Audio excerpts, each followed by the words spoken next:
This is my first attempt at a pitching video for smallballsuccess.com. I don't have bells and whistles. I'm not going to shout at you. I'm not going to put on a hard sell and talk real fast and do lots of crazy things and roll off the roof in a garbage can and get on Jackass.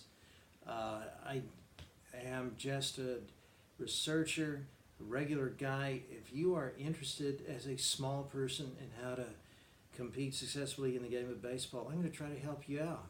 I've written a book about hitting, drawing upon the techniques from 100 years ago.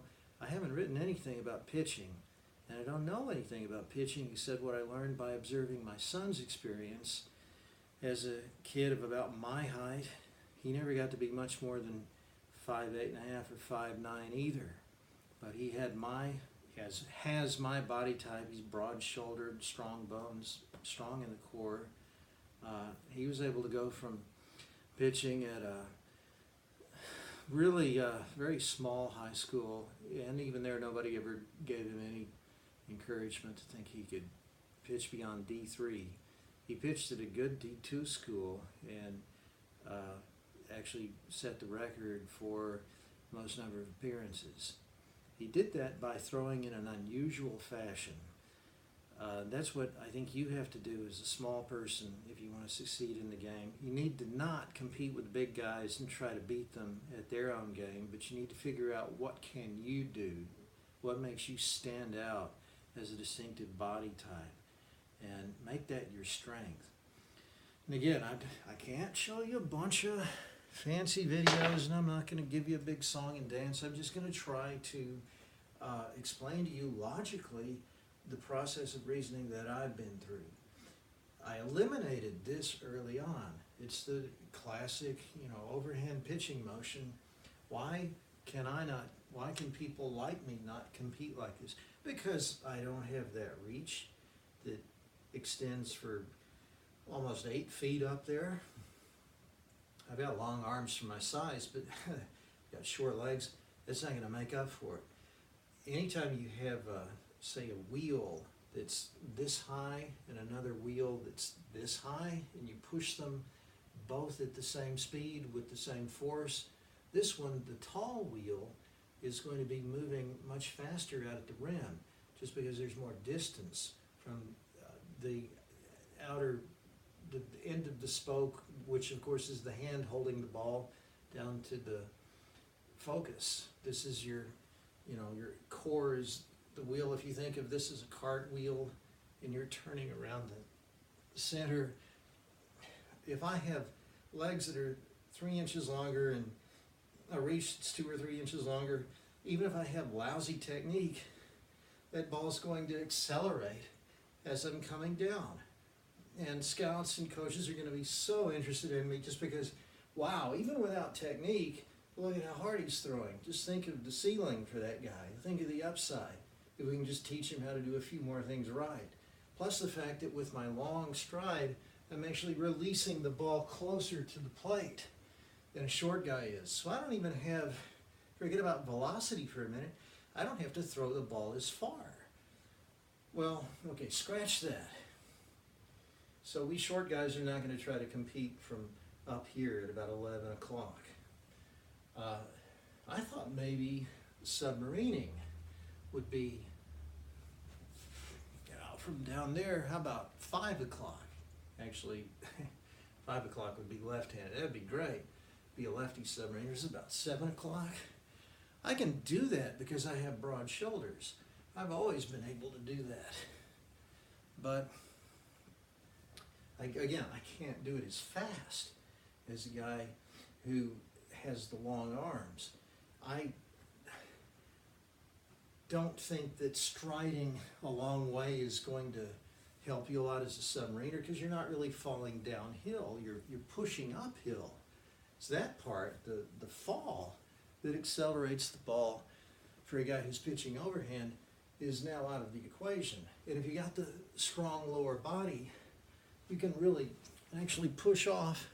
And I tried to figure out if there was some way I could make the submarine motion with the big push off the backside, like a runner coming out of the blocks, I tried to figure out if I could make that work for me in terms of velocity.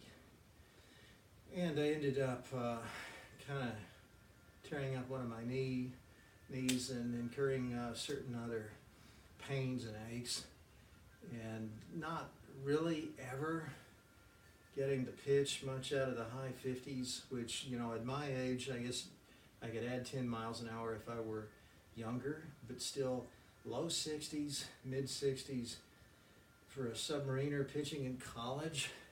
That's not going to really, again, the guy with the big long arms and big long legs, he's at least throwing a lot of distraction at the hitter. He's probably also throwing over his body. Just about all submariners do that. And that, once again, puts a premium on having a long arm that you can snap through. Well, actually what I just did there, if you think about that, not just about giving up and walking away from the problem, I was about to conclude, you know, small ball success needs to be about hitting, because there's no way a short kid is going to be able to pitch competitively. It just can't be done. But it occurred to me, because this is always what I used to do when I was a kid playing ball. I wasn't really submarining.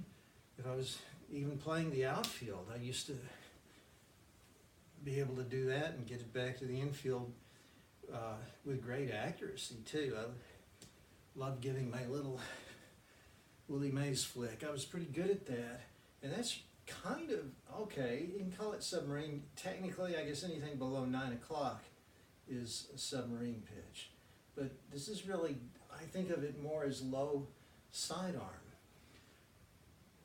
That, as has recently occurred to me, is that's the holy grail.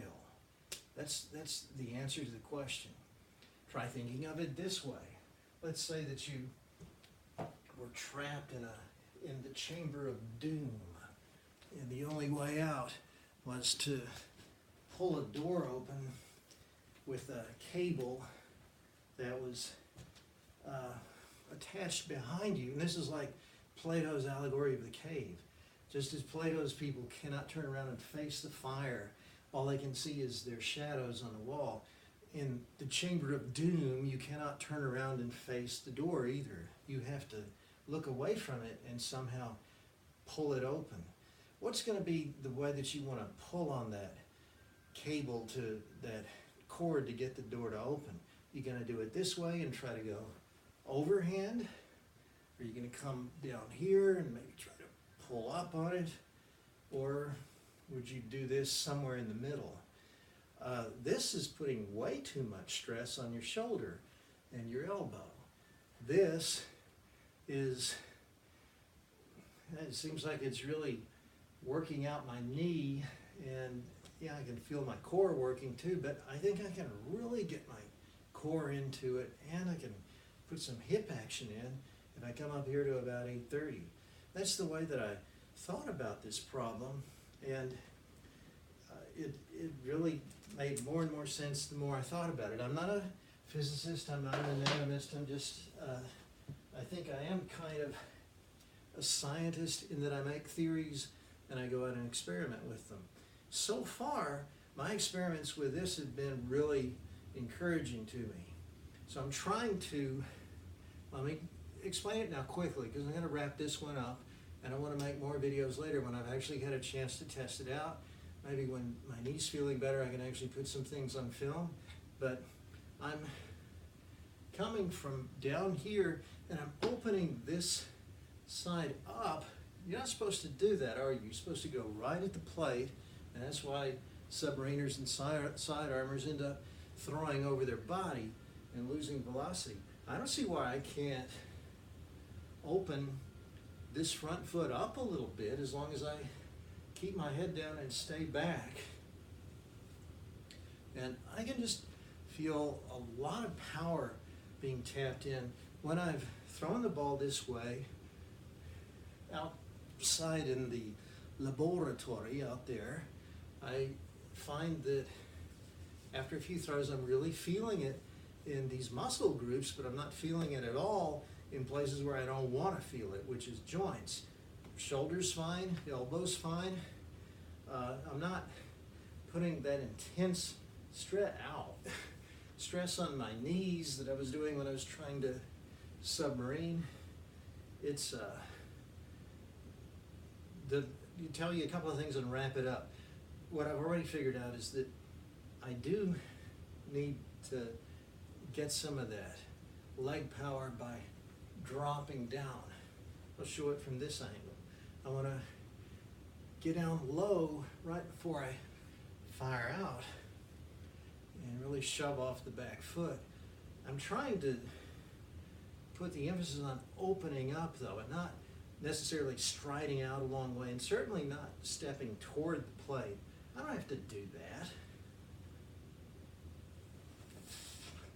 If I can just clear my front hip so that the front shoulder comes through, and then the back hip, and finally the hand, I can get a lot of zip on the ball. I think this, as I say, shows great promise. I'm very optimistic about it. I've even been able to snap off some best sliders this non-pitcher has ever thrown in his life. I throw those things and I look around behind me thinking, did someone just throw that? I didn't throw that.